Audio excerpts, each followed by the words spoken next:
एक छोटे से गांव में एक लड़का रहता जिसका नाम अली था। अली को अपने घर के बागीचे से बहुत प्यार था।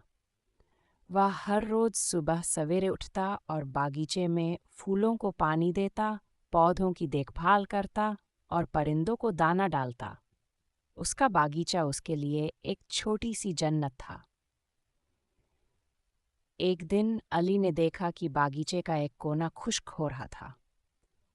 वहां की मिट्टी सख्त हो गई थी और पौधे मुरझा रहे थे। अली ने फैसला किया कि वह इस हिस्से को दोबारा जिंदगी बख्शेगा।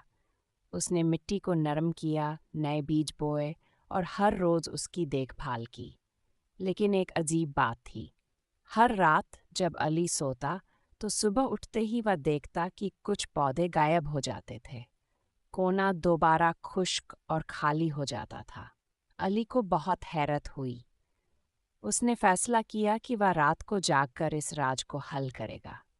एक रात वह चुपके से बागीचे में छुप गया। थोड़ी देर बाद उसने देखा कि एक छोटा सा खरगोश बागीचे में आया। वह खरगोश नरमी से पौधों को खोदता और उन्हें अपने मुंह में दबाकर ले जाता था। अली ने खरगोश को देखा तो उसका दिल पिघल गया। उसने सोचा कि शायद खरगोश भूखा है और उसके पास खाने को कुछ नहीं। अगले दिन अली ने बागीचे के एक कोने में गाजर और सब्जियां उगाईं। जब रात हुई तो खरगोश दोबारा आया, लेकिन इस बार वह नए पौधों को छोड़कर गाजरों की तरफ चला गया। सुबह अली ने देखा कि उसके पौधे महफूज थे और खरगोश खुशी से गाजरें खा रहा था। अली ने यह सब सीखा कि हर मसले का हल तशद्दुद नहीं होता, बल्कि मोहब्बत और समझदारी से भी काम लिया जा सकता है।